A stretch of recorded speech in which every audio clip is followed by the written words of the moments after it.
Through winding roads and sweeping forests, I had to meet one of my favorite producers in the entire valley. Welcome to Lange Estate. Summer's coming. Summer's coming. Summer's coming, baby. There's Ended up with a real love of Pinot Noir. Where do you do that in the New World? That was the question that led us here. What year was this? In 1987. What was the Oregon wine scene like at that time? There wasn't much. Our friend said, "You're going where to do what?" Yeah, there was an open 6 acres behind, just below the house over there. It's cool, we'll just plant that. So that's what we did. If the paradigm for Pinot Noir in the old world is Burgundy, you know, where are they growing Pinot Noir in Burgundy? Well, it's at roughly the 45th parallel. Sure. Well, that's where we are. And where are the Grand Cru vineyards in Burgundy? In southeast slopes. You probably noticed where we are here. Yeah, southeast slopes. Yeah. I call this slope here in the Dundee Hills the Côte d'Or of the New World. And the other grapes, especially Pinot Gris, became incredibly popular here. Right. Yeah, we got here. There were only 3 producers in the New World of Pinot Gris. In 1987, our neighbor knocked on our door and offered us a few tons of Pinot Gris. And we said, heck yeah. We became the 4th producer of Pinot Gris in the New World. Wow. I mean, and now it's the second most planted grape here. I mean, when we got here, it was a very tightly knit community of dedicated growers, family farmers. And that really hasn't changed. We farm to organic standards. We aren't organically certified, but we are live certified and salmon certified. So anything that goes on the land, runs off the land into rivers or streams is clean, it won't pollute. Well, I think our vision is to create a product that has a sense of place. Wine has this concept of terroir. I mean, people argue about, well, does terroir exist? You know, for the likes of us, you know, it's just some kind of a silly question. You know, it's like asking if poetry exists. For years, we'd go to a place like Manhattan. You know, they couldn't pronounce Oregon.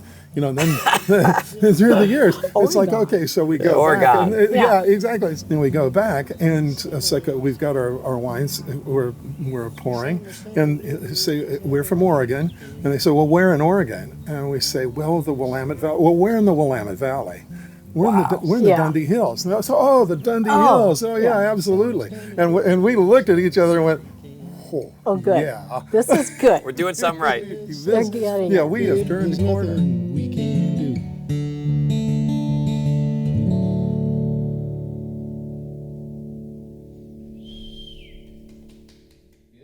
We got a word of It was time to taste some wines with the next generation of Lange Winery, Don and Wendy's son, Jesse. Jesse, what's going on, man? Hey man, how's it going? Good to see you. Likewise. Good. I'm excited to try these wines. This is our Pinot Gris Reserve. My folks, Don and Wendy, were the first winemakers in the United States to make a barrel fermented Pinot Gris. So as opposed to stainless steel, French oak fermentation is going to give you rounder bandwidth on the palate, more mouthfeel, and overall more a sense of richness. Great. Let's try it. Yeah, man. Cheers. Salud. Super ripe fruit character on the nose. Yeah, I like how it dances between sort of citrus and tropical fruits. Yeah, That's something yeah. how we look for.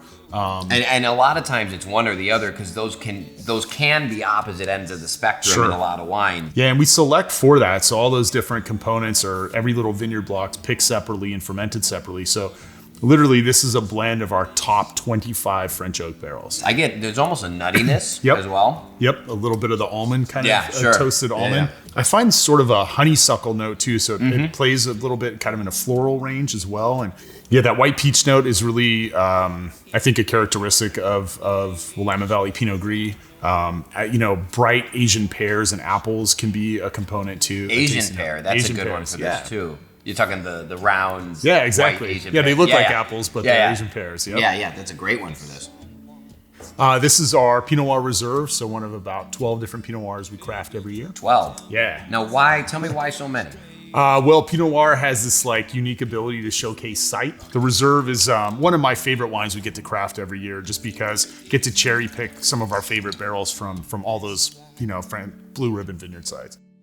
It's simultaneously bright and has depth. I can dig there and I can find the dark fruit, but it still pops out of the glass like something super fresh. It takes you a while to understand it as the wine unfolds and oxidizes and gets swirled in the glass. That for me is what makes me chase Pinot Noir. Yeah, I mean, tremendous complexity, and I haven't even tasted it yet.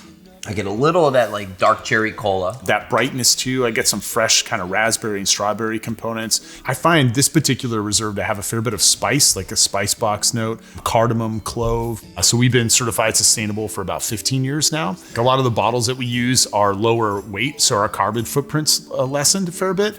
We use raptor poles on the property for a natural pest control. What is that? So raptor poles would be like glorified telephone poles with the cross beam up there. So resident red-tailed hawks can prey on voles and moles. So our solar panels on the property, so like 30% of our power is generated on our roof.